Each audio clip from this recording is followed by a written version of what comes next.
नमस्कार। मैं आज आप लोगों के सामने एक ऐसे मुद्दे पर चर्चा करने के लिए आया हूँ जो कि बेहद गंभीर है। और गंभीर इसलिए है कि जिस महामारी के वजह से पूरी दुनिया और भारत की लगभग 100 करोड़ की जनता त्रस्त है, त्रस्त रही है, भयाक्रांत रही है, पल पल अपनी ज़िंदगी की भीख मांगती रही है, भगवान से, अपने देवी देवताओं से, डॉक्टरों से, सरकार से। उस महामारी का राजनैतिक इस्तेमाल अपने वोट बैंक को बढ़ाने के लिए, अपने वोट बैंक को कंसोलिडेट करने के लिए अरविंद केजरीवाल ने किया है। आज सुप्रीम कोर्ट में एक रिपोर्ट दाखिल हुई है। वैसे तो ये इंटरिम रिपोर्ट है, लेकिन ये बहुत महत्वपूर्ण है। महत्वपूर्ण इसलिए भी है कि जब पूरे देश में ऑक्सीजन की कमी को लेकर हाहाकार मचा हुआ था, पूरे देश में ऑक्सीजन की कमी को लेके एक दूसरे पर आरोप लगाए जा रहे थे, पूरे देश में ऑक्सीजन की कमी को लेके नरेंद्र मोदी और उनकी सरकार को कटघरे में खड़ा किया जा रहा था, और राज्य सरकारें भी केंद्र को ही जिम्मेदार ठहरा रही थी कि हजारों लाखों की तादाद में जो लोग मर रहे थे, अपनी जान गंवा रहे थे ऑक्सीजन के अभाव में। उस स्थिति में दिल्ली के मुख्यमंत्री अरविंद केजरीवाल रोज़ मीडिया से मुखातिब हो रहे थे और मीडिया से लगातार एक ही आरोप लगा रहे थे कि दिल्ली में जितनी रिक्वायरमेंट है उतनी रिक्वायरमेंट के मुताबिक भारत की सरकार, नरेंद्र मोदी की सरकार दिल्ली को ऑक्सीजन मुहैया नहीं करा पा रही है। और दिल्ली के अस्पतालों की तरफ से भी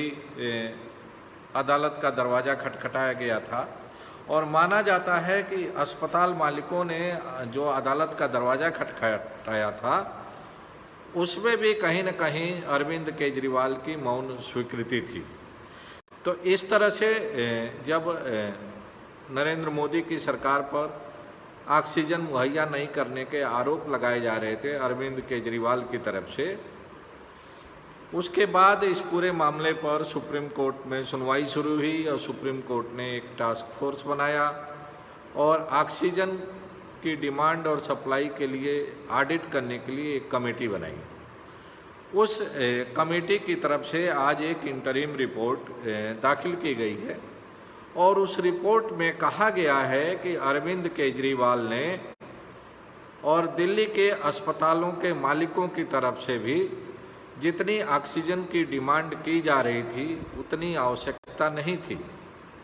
यानी हम कह सकते हैं कि अरविंद केजरीवाल और दिल्ली के जो अस्पतालों के मालिक थे उन लोगों ने रिक्वायरमेंट से कई गुना ज़्यादा ऑक्सीजन की डिमांड रोज़ कर रहे थे नरेंद्र मोदी से और उनकी सरकार से।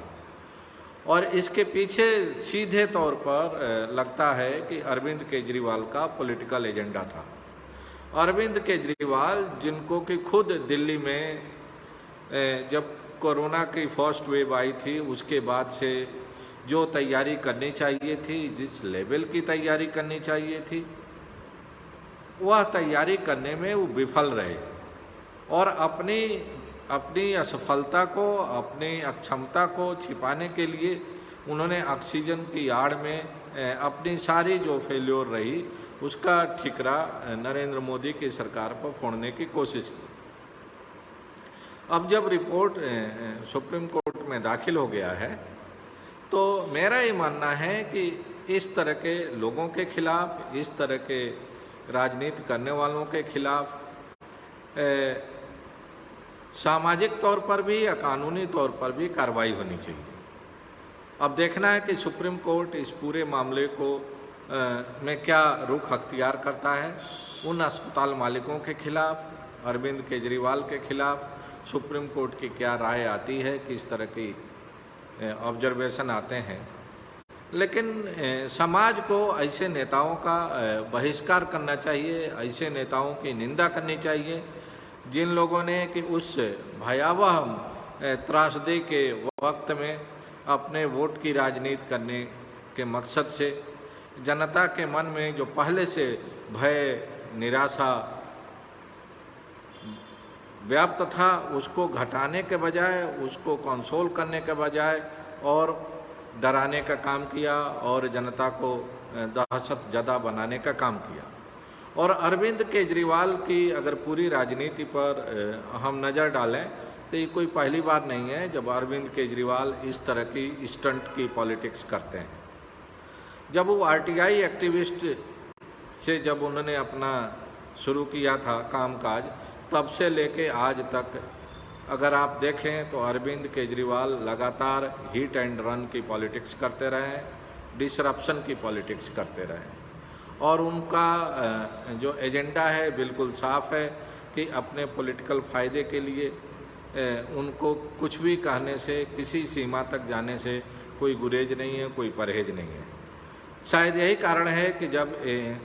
अपने इसी वर्किंग स्टाइल के चलते धीरे धीरे वे इतना आगे बढ़ गए थे और हमारे देश के पूर्व फाइनेंस मिनिस्टर अरुण जेटली के बारे में अनाप शनाप बोलना शुरू किया था और जेटली ने जब उनके खिलाफ डिफेमेशन का केस फाइल किया और जब चारों तरफ से उनको लगा कि अब कहीं से कोई कानूनी रिलीफ नहीं मिल सकती है तो उन्होंने जेटली से माफ़ी मांग के अपनी जान बचाई। ये कोई पहला मौका नहीं था जब अरविंद केजरीवाल बोलने के बाद या तो उस मुद्दे को छोड़ते रहें और नहीं तो उसमें जब देखते हैं कि खुद फंस रहे हैं तो उसमें सार्वजनिक तौर पर माफ़ी मांग लेते हैं। अभी हाल में प्रधानमंत्री के साथ जो मुख्यमंत्रियों की बैठक हुई थी, उस बैठक में भी अरविंद केजरीवाल ने उसी तरह का काम किया था। पहले तो उस बैठक के जो डिस्कशन था उसका लाइव प्रसारण करा दिया और जब प्रधानमंत्री ने नाराज़गी जताई तो उस पर तुरंत सार्वजनिक तौर पर माफ़ी मांग लिया। लेकिन इस ऑक्सीजन के मामले में जिस तरह का रवैया अरविंद केजरीवाल का रहा है और जिस तरह की दहशत पैदा करने की कोशिश उन्होंने की दिल्ली की जनता के मन में और देश की जनता के मन में, वो निश्चित रूप से निहायत ही निंदनीय है। और जिस तरह का डिमांड बढ़ा के वो कर रहे थे और उनकी बढ़ती हुई डिमांड को पूरा करने में केंद्र सरकार जो दूसरे राज्यों का जो हक था, जो दूसरे राज्यों का कोटा था, और उसमें कटौती करने के लिए मजबूर हो रही थी, उसके लिए भी अरविंद केजरीवाल की निंदा होनी चाहिए। उनके खिलाफ अगर सुप्रीम कोर्ट उचित समझे तो कोई न कोई कानूनी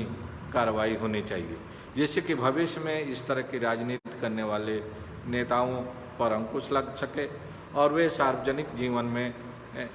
अपने को एक सीमा के अंदर रख के ही वोट की राजनीति कर सकें, सत्ता की राजनीति कर सकें।